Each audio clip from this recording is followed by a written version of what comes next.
What comes up when you search how to use subcontractors long-term into Google? It tells you to use a payroll company.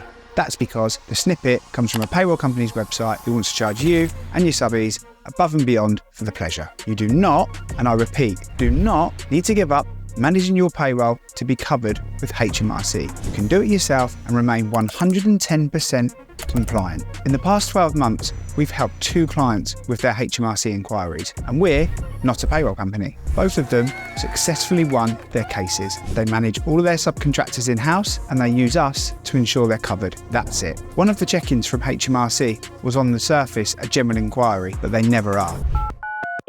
HMRC reached out to our client requesting a telephone interview to discuss their tax affairs. Nobody likes a phone call at the best of times, let alone from the tax man. The good news is you're never under any obligation to discuss these matters over the phone. If you want to answer any questions in written form, you can. Our advice is always to do that because we've seen HMRC do their best Columbo impression and quickly switch to their true agenda without the people on the other end being prepared. It's easy to get tripped up on the phone, especially when you're nervous about saying the wrong thing. You could have done absolutely everything by the book and been using your subbies in the right way. All it takes is one poorly phrased answer and they've got ammo. In this scenario in particular, HMRC asked all sorts of questions, from pension payments to phone bills that were in the personal name of the directors but being paid for via the business. And then there they were, the questions around the use of subcontractors. Here's how you bury the inquiry in one response. I'll do it as if it's my own business being scrutinised. The subcontractors engaged during the period provided HardHats with roofing services. There was no obligation on HardHats to offer the subcontractors any work, nor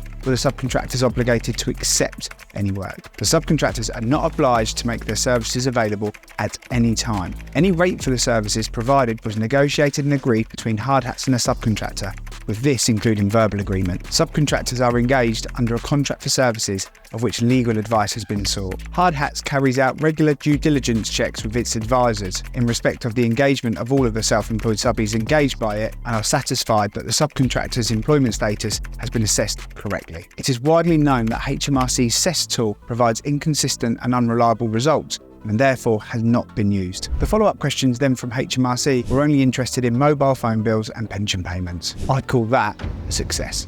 Not everyone has an outcome like that. Some people get the fines and they get the backdated bills. We have an insurance guarantee here that means if you use our services to protect yourself to use subbies long term, you will always be covered. You don't need to change the way you work, you probably just need to change how you respond. We work around your current setup to ensure everything is as it needs to be. If you want an honest and open chat about it and what the situation could look like for you, get in touch.